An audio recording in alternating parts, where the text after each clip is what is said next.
എൻ്റെ പ്രിയ സുഹൃത്തുക്കളെ, ശശികല എന്ന് പറയുന്ന ആ വിഷകല ടീച്ചറെ പോസ്റ്റാണ്. ഒരു രാജ്യസ്നേഹിക്ക് ഇങ്ങനെ ആനന്ദിക്കാൻ പറ്റൂ, സന്തോഷം മമ്മൂക്ക. ഈ ആയമക്കൊക്കെ മമ്മൂക്ക എന്നൊക്കെ വിളിക്കാനുള്ളൊരു മനസ്സുണ്ടല്ലോ എന്നുള്ളതാണ്. ഇതിനൊക്കെ കാരണമായിട്ട് മാറിയത് കഴിഞ്ഞ ദിവസം ഒരു അവാർഡ് പ്രഖ്യാപിച്ചു. പത്മ പുരസ്കാരം. രാജ്യം ആദരിക്കുന്നതിലും വലിയൊരു ആദരവില്ല എന്ന് അതിനെക്കുറിച്ച് മമ്മൂക്ക പറഞ്ഞിരുന്നു. പത്മ പുരസ്കാരത്തിൽ അപാരമായിട്ട് സന്തോഷത്തിലാണ് ഞാനെന്ന് മമ്മൂട്ടി പറഞ്ഞിരുന്നു. അപ്പോഴാണ് ശശികല ടീച്ചർ ഈ പോസ്റ്റ് ഷെയർ ചെയ്ത് ഇങ്ങനെ പറഞ്ഞത്, ഒരു രാജ്യസ്നേഹിക്ക് ഇങ്ങനെ ആനന്ദിക്കാൻ കഴിയൂ, സന്തോഷം മമ്മൂക്കാന്ന്. ഇവ പല ആൾക്കാർ വിചാരിക്കുന്നുണ്ടായിരിക്കും, അങ്ങനെ പറഞ്ഞോട്ടോ ശശികല ടീച്ചർ അങ്ങനെ പറഞ്ഞതിൽ തനിക്ക് എന്താ പ്രശ്നം എന്നൊക്കെ ചോദിക്കും. പ്രശ്നമുണ്ടെന്നേ. ഒരു രാജ്യസ്നേഹിക്ക് ഇങ്ങനെ ആനന്ദിക്കാൻ പറ്റും എന്നൊക്കെ പറയുമ്പോഴേ, നമ്മുടെ നാട്ടിലൊക്കെ അവാർഡ് കിട്ടുമ്പോൾ അത് സന്തോഷം പ്രകടിപ്പിക്കുന്നത് ഏത് മതത്തിൽപ്പെട്ടവരെന്നുള്ളതാണ്. ഇവിടെ മമ്മൂട്ടി ഒരു മുസ്ലിം മതത്തിൽപ്പെട്ട ഒരാളാണ് നമുക്ക് കൃത്യമായിട്ട് അറിയാം. അപ്പോ കൃത്യമായിട്ടും രാജ്യസ്നേഹി ആയിട്ടുള്ള മുസ്ലിം ആയതുകൊണ്ടാണ് മമ്മൂട്ടിക്ക് ഇങ്ങനെ സന്തോഷിക്കാൻ പറ്റുന്നു എന്നാണ് ഇതിന്റെ ഉള്ളിലുള്ള അർത്ഥം. അങ്ങനെയൊക്കെ മനസ്സിലാക്കണം. അപ്പൊ ഇങ്ങനെ മനസ്സിലാക്കുന്ന സമയത്ത് നിങ്ങൾ മനസ്സിലാക്കേണ്ടത്, ഇങ്ങനെയൊക്കെ ഞാൻ പറയുന്ന സമയത്ത് നിങ്ങൾ മനസ്സിലാക്കേണ്ടത്, പത്മഭൂഷൺ മുമ്പ് പത്മശ്രീ, ഏകദേശം 2ൽ കൂടുതൽ ഡോക്ടറേറ്റ് കിട്ടിയിട്ടുണ്ട്. 3 നാഷണൽ അവാർഡ് ബെസ്റ്റ് ആക്ടറിന് ഇദ്ദേഹത്തിന് കിട്ടിയിട്ടുണ്ട്. 7 Kerala state best film actor award ഇതിന് കിട്ടിയിട്ടുണ്ട്. 13 ഫിലിം ഫെയർ അവാർഡ് കിട്ടിയിട്ടുണ്ട് മമ്മൂട്ടി എന്ന് പറയുന്ന ഈ ഒരു മനുഷ്യന്. ഇതൊക്കെ കിട്ടിയാലും ചില സംഗതികൾ ഇദ്ദേഹത്തിന് എന്തുകൊണ്ട് കിട്ടുന്നില്ല എന്ന് പറയുന്ന ഒരു പ്രശ്നം ഉണ്ടാകുന്നു. ഇപ്പൊ ഞാൻ കുറച്ചത്തെ ശശികല ടീച്ചർ ഇങ്ങനെ ഭയങ്കര വർഗീയ വർത്തമാനം മാത്രം പറയുന്ന ശശികല ടീച്ചർ ഇങ്ങനെയൊക്കെ പറഞ്ഞല്ലോ എന്ന് പറഞ്ഞപ്പോൾ നിങ്ങൾക്ക് ഭയങ്കര ഡൗട്ട് ഉണ്ടായി, എന്തിനാണ് ഞാനിങ്ങനെ പറയുന്നത് എന്നുള്ളത്. ഞാൻ പറയാന്നേ, നമുക്ക് ഒരു 2025 കഴിഞ്ഞ വർഷത്തേക്ക് ഒന്ന് പോവാം. നവംബർ, അധികം കാലം ആയിട്ടില്ല, നവംബറിലേക്ക് പോവാം. നവംബറിലാണ് നമ്മുടെ കേരള ഗവൺമെന്റ് ഒരു പ്രഖ്യാപനം നടത്തിയത്. ആ പ്രഖ്യാപനം എങ്ങനെയായിരുന്നു? അതിദാരിദ്ര്യ വിമുക്തമായിട്ടുള്ള നാടായിട്ട്, സ്റ്റേറ്റ് ആയിട്ട് കേരളം മാറുന്നു എന്നായിരുന്നു ആ ഒരു പ്രഖ്യാപനം. നമ്മളെല്ലാവരും അതിന്റെ സന്തോഷത്തിലായിരുന്നു. അതിദാരിദ്ര്യം എന്നതാണ് കേട്ടോ, അതിദാരിദ്ര്യം. അല്ലാതെ ദാരിദ്ര്യം ഇല്ലാണ്ടാക്കി എന്നല്ല കേരളത്തിൽ പറഞ്ഞത്. അതിദാരിദ്ര്യ വിമുക്ത അല്ലെങ്കിൽ മുക്ത നാടായിട്ട് നമ്മുടെ കേരളം മാറി. ഇന്ത്യ സ്റ്റേറ്റിൽ നമ്മുടെ നാട് അങ്ങനെ മാറുമ്പോൾ നമ്മൾ മലയാളികൾ സന്തോഷിക്കണ്ടേ? പക്ഷേ അങ്ങനെ നമ്മുടെ നാട് എന്തൊക്കെ നേട്ടത്തിലേക്ക് എത്തുന്നോ ആ നേട്ടത്തിൽ ഒരിക്കലും സന്തോഷം തോന്നാത്ത ടീമും നമ്മുടെ നാട്ടിലുണ്ട് എന്ന് നിങ്ങൾ മനസ്സിലാക്കണം. ഒരു സന്തോഷവും തോന്നാത്ത ടീമുകളൊക്കെ നമ്മുടെ നാട്ടിലുണ്ട്. അങ്ങനത്തെ ടീമിൽപ്പെട്ട ഒരാളാണ് ഈ ശശികല എന്ന് പറയുന്ന ഇത്തരം BJP ആളുകൾ. ഇവർക്ക് ഒരു സന്തോഷം ഉണ്ടാവില്ല. ഞാൻ പറയാൻ കാരണം, മാസങ്ങൾക്ക് മുമ്പ് ശശികല എന്ന് പറയുന്ന ഒരാള് നവംബർ 1, 2025 നമ്മുടെ കേരളം ഇങ്ങനത്തെ ഒരു പ്രഖ്യാപനം നടത്തിയപ്പോൾ അതിൽ മുഖ്യാതിഥിയായിട്ട് വന്നത് നമ്മുടെ മമ്മൂട്ടിയായിരുന്നു. മമ്മൂട്ടി എന്ന് പറഞ്ഞ വർത്തമാനങ്ങളൊന്നും ഇങ്ങനെയാണ്: ലോകത്തിലെ അതിസമ്പന്നമായ രാജ്യങ്ങളുടെ 20ൽ 1 ഭാഗം പോലും ഇല്ലാത്ത കേരളമാണ് ഇത്ര വലിയ നേട്ടങ്ങൾ കൊയ്യുന്നത്. അന്ന് മമ്മൂക്ക പറഞ്ഞതാണ്, ലോകത്തിലെ അതിസമ്പന്നമായ രാജ്യങ്ങളുടെ 20ൽ 1 ഭാഗം പോലും ഇല്ലാത്ത കേരളമാണ് ഇത്ര വലിയ നേട്ടങ്ങൾ കൊയ്യുന്നെന്ന് അന്ന് മമ്മൂക്ക പറഞ്ഞായിരുന്നു. അന്ന് നടത്തിയ പ്രസംഗത്തില്, അന്ന് ആ പ്രസംഗത്തിന്റെ ആ ഒരു സ്ക്രീൻഷോട്ട്, അതിന്റെ റിപ്പോർട്ടറിന്റെ ആ ഒരു സ്ക്രീൻഷോട്ട് ഷെയർ ചെയ്തിട്ട് ശശികല എഴുതിയത് ഇങ്ങനെയാണ്: മമ്മൂട്ടിക്കെതിരെയാണ്. എന്നാൽ നമുക്കിനി democratic secular socialist sovereign republic of Kerala പ്രഖ്യാപനവും അങ്ങ് നടത്തിക്കൂടെ? കേരളം എല്ലാത്തിലും വലിയ മികച്ചതല്ലേ? ഇന്ത്യയിൽ തന്നെ നമ്പർ 1 അല്ലേ? എന്നാ ഒറ്റയ്ക്കാണ്ട് ഭരിച്ചോളൂ, ഒറ്റയ്ക്ക് മാറുന്നുണ്ട് ഭരിച്ചോളൂ എന്ന് പറയുന്ന ഒരു തരത്തിലൊരു വെടല വർത്തമാനമാണ് ശശികലയുടെ വായിൽ നിന്ന് വന്നത്. ഇത് തന്നെയല്ലേ പണ്ട് CP രാമസ്വാമി അയ്യരും ആവശ്യപ്പെട്ടത് എന്നാണ് ശശികലയുടെ വർത്തമാനം. അത് നടത്തിയ പോരായിരുന്നോ എന്ന് പറയുന്ന ആ ഒരു വൃത്തികെട്ട വർത്തമാനം പറഞ്ഞ അതേ നാവ് കൊണ്ടാണ് ഇപ്പോൾ തിരുത്തി പറയിക്കുന്നത്, ഒരു രാജ്യസ്നേഹിക്ക് ഇങ്ങനെ ആനന്ദിക്കാൻ പറ്റൂ, സന്തോഷം മമ്മൂക്ക. കാരണം ഇങ്ങനെ എഴുതേണ്ടി വരുന്നത് ഇവരൊക്കെ ഗതികേടാണ്. ഇങ്ങനെ എഴുതേണ്ടി വരുന്നത് ഇവരുടെയൊക്കെ ഗതികേടാണ്. എന്താണ് ഗതികേട്? ഒരു സാമൂഹ്യ പ്രവർത്തക, ഒരു സമൂഹത്തിൽ, സാമൂഹ്യ പ്രവർത്തക എന്നൊക്കെ പറയുമ്പോൾ ഒരു നല്ല പോസിറ്റീവായിട്ടുള്ള വർത്തമാനമാണ് വിട്ടേക്ക്.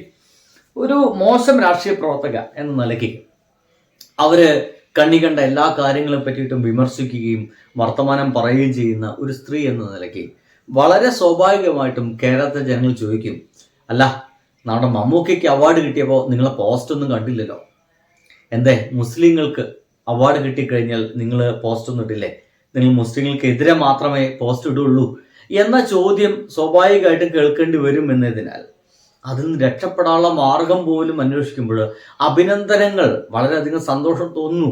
നമ്മുടെ നാട്ടിലെ ഒരു വ്യക്തിക്ക്, ഒരു മലയാളിക്ക് ഇങ്ങനത്തെ അവാർഡ് കിട്ടിയതിൽ വളരെയധികം സന്തോഷം തോന്നുന്നു, അല്ലെങ്കിൽ മഹാനടനായിട്ടുള്ള മമ്മൂട്ടിക്ക് അവാർഡ് കിട്ടിയതിൽ വളരെയധികം സന്തോഷം തോന്നുന്നു എന്നൊക്കെ എഴുതുന്നതിന് പകരം ആയ്മയ്ക്ക് എഴുതാൻ തോന്നിയ വാക്കുകൾ ഇങ്ങനെയാണ്: ഒരു രാജ്യസ്നേഹിക്ക് ഇങ്ങനെ ആനന്ദിക്കാൻ കഴിയും. അപ്പോഴും ഈ രാജ്യസ്നേഹം മുന്നിട്ട് നിൽക്കും കേട്ടോ. അത് രാജ്യം തന്നെ ആദരിച്ചിൽ സന്തോഷമുണ്ടെന്ന് മുസ്ലിം ആയിട്ടുള്ള മമ്മൂട്ടി പറയുമ്പോൾ ഒരു രാജ്യസ്നേഹിയായിട്ടുള്ള മുസ്ലിമിനെ ഇങ്ങനെയൊക്കെ സന്തോഷിക്കാൻ പറ്റൂ, രാജ്യസ്നേഹി അല്ലാത്ത മുസ്ലിങ്ങൾക്കൊന്നും ഇങ്ങനെ സന്തോഷിക്കാൻ പറ്റൂല എന്നാണ് ശശികല പറയാൻ ശ്രമിക്കുന്നത്. നോക്കൂ, ഈ സമയത്ത് പോലും പറയുന്ന വാക്കുകളിൽ വർഗീയതയുടെ നാമ്പുകൾ, വർഗീയതയുടെ തീയകൾ, വർഗീയതയുടെ വിഷം എല്ലാ വാക്കുകളും വരികളിലും കൊളുത്തി വെച്ച് മാത്രമാണ് ഇത്തരം ആളുകൾക്ക് സംസാരിക്കാൻ കഴിയുന്നുള്ളൂ എന്നുള്ളതാണ്. ഒരു ദുരവസ്ഥയാണ്, അതിഭീകരമായിട്ടുള്ള ദുരവസ്ഥയാണ്. എന്തായാലും ഇങ്ങനെയെങ്കിലും മാറ്റിപ്പറയിപ്പിക്കാൻ മമ്മൂട്ടിക്ക് പറ്റിയില്ല എന്നുള്ളതാണ്. അങ്ങനെ മാറ്റിപ്പറയിപ്പിച്ച മുതല് എന്നൊക്കെ പറഞ്ഞിട്ട് നമ്മുടെ സംഗീത ട്രോളിൽ നിന്നൊരു പോസ്റ്റൊക്കെ വന്നിട്ടുണ്ട്. ഇങ്ങനെയൊക്കെ മാറ്റിപ്പറയിപ്പിച്ച മുതലാണ് ഈ നിൽക്കുന്ന മമ്മൂക്ക എന്നൊക്കെ പറഞ്ഞിട്ട്. അങ്ങനെ ചില ആളുകളെ കൊണ്ടൊക്കെ ഇങ്ങനെ മാറ്റി പറയിപ്പിക്കണമെന്നതാണ്. നമുക്കിനി ആ ശശികലയുടെ പോസ്റ്റിലേക്ക്, FB പോസ്റ്റാണ് അവർ ചെയ്തിട്ടുണ്ടായിരുന്നത്, ആ ഒരു ശശികലയുടെ പോസ്റ്റിലേക്ക് ഒന്ന് നോക്കിക്കഴിഞ്ഞാൽ നമുക്ക് കൃത്യമായിട്ട് സംഗതികളൊക്കെ മനസ്സിലാവും. ശശികല ടീച്ചർ, ഇത് ഈ ആയമ്മ മലയാളത്തിലാണ് സംഗതികളൊക്കെ എഴുതാറുള്ളത്. നമുക്ക് നോക്കാം. കഴിഞ്ഞ ദിവസമാണ് അങ്ങനത്തെ പോസ്റ്റ് ഇട്ടത്. അപ്പത്തിന് വീണ്ടും വേറെ പോസ്റ്റൊക്കെ വന്നു. അടുത്ത ഈസ്റ്റർ ബീഫ് വേണോ കോളിഫ്ലവർ വേണോ, സഗാപ്പികളുടെ ചോദ്യം എന്നൊക്കെ പറഞ്ഞിട്ടൊരു സംഗതികളൊക്കെ ഉണ്ട്. എന്തായാലും മമ്മൂട്ടിയെ കുറിച്ച് എഴുതിയിട്ട സംഗതി എവിടെ, അതിന് താഴ്ത്തു വന്ന ചില കമന്റുകൾ നമ്മൾ നോക്കണം. ഒരു പുരസ്കാരം നൽകുമ്പോൾ ആരും ചിന്തിക്കും അതിന് അർഹതയുണ്ടോ എന്ന്. എന്നാൽ ഒരാൾക്ക് പോലും നല്ല അഭിപ്രായമില്ല വെള്ളാപ്പള്ളിയെക്കുറിച്ച്. രാഷ്ട്രീയപരമായി അല്ല, SNDP എന്ന പ്രസ്ഥാനത്തിലെ ശ്രീനാരായണ ഗുരുവിന്റെ ആദർശം തകിടം മറച്ച മധ്യ രാജാവ് അതിന്റെ സംഘടനയെ ഏകാധിപത്യം പോലെയൊക്കെ ഭരിക്കുന്നു എന്നൊക്കെ പറഞ്ഞിട്ട് ഒരു എഴുത്തുണ്ട്. ഇവിടെ ദിലീപ് ശ്യാം എന്ന് പറയുന്ന ഒരു എഴുതിയ ആള് ഗംഭീരമായിട്ട് നോക്കണേ. അങ്ങനെ അർഹിക്കുന്ന ബഹുമതി സിനിമയോടുള്ള പാഷൻ മൂലം അതിലേക്ക് വരികയും കഠിനമായ ശ്രമങ്ങളിൽ കൂടി ഇംപ്രവൈസേഷൻ നടത്തി ഉയരങ്ങളിൽ എത്തുകയും ചെയ്യുന്നതാണ്. തുടക്കകാലത്തെ അഭിനയവും ഇപ്പോഴത്തെ നോക്കി അറിയാം പുള്ളി അഭിനയത്തോട് കാണിച്ച ഡെഡിക്കേഷൻ എന്നൊക്കെ ഒരാൾ എഴുതിയിട്ടുണ്ട്. ഒരാൾ വൃത്തിയിട്ട് എഴുതിയിരിക്കുന്നു, ഇത് കൊടുക്കാൻ RSSകാർ തന്നെ വേണ്ടി വന്നു എന്നാണ്. അതായത് ഇത് അവരുടെ ദുരവസ്ഥയാണ്, ഇത് കൊടുക്കേണ്ട ഒരു ഗതികേട്ടിലേക്ക് അവരെത്തിയല്ലോ. കാരണം അത്രയും അർഹതപ്പെട്ട ആളുകൾക്ക്. അപ്പൊ ഇദ്ദേഹത്തിന് കിട്ടിയിട്ടില്ലെങ്കിൽ വേറെ ആർക്ക് കിട്ടിയാലും അത് വിലയില്ലാത്തൊരു സംഗതിയായിട്ട് മാറുമെന്നുള്ളതാണ്. എന്തായാലും ഒരാൾ എഴുതിക്കുന്നത് ഇങ്ങനെയൊക്കെ പോയി കഴിഞ്ഞാൽ അടുത്ത തവണ, ഇത്തവണ വെള്ളാപ്പള്ളി കിട്ടിയില്ലേ, അടുത്ത തവണ മിക്കവാറും ശശികലയ്ക്ക് കിട്ടുമെന്നുള്ള കാര്യത്തിൽ ഒരു സംശയമില്ല എന്നൊക്കെ പറയുന്നുണ്ട്. ഇങ്ങനെ സത്യം പറഞ്ഞു കഴിഞ്ഞാൽ എല്ലാ കാര്യത്തിലും വർഗീയത കാണിക്കുന്ന ആളുകളുണ്ട്. കൃത്യമായിട്ടുള്ള രീതിയിലൊക്കെ മറുപടി പറയാൻ ആളുകൾ മടിക്കുന്നില്ല എന്നുള്ളതാണ്.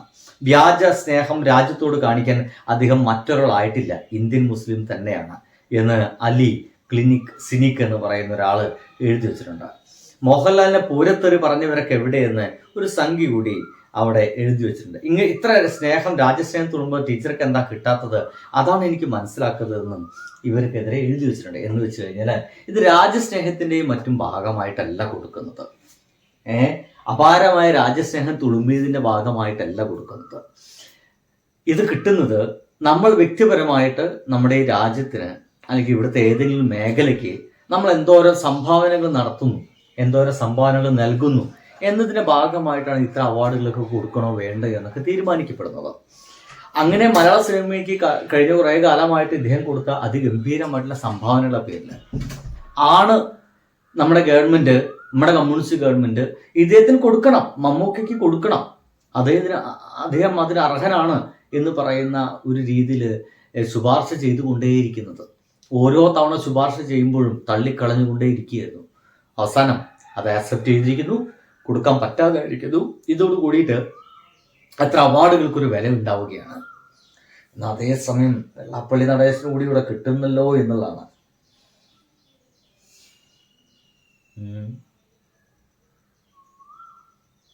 ബൈ.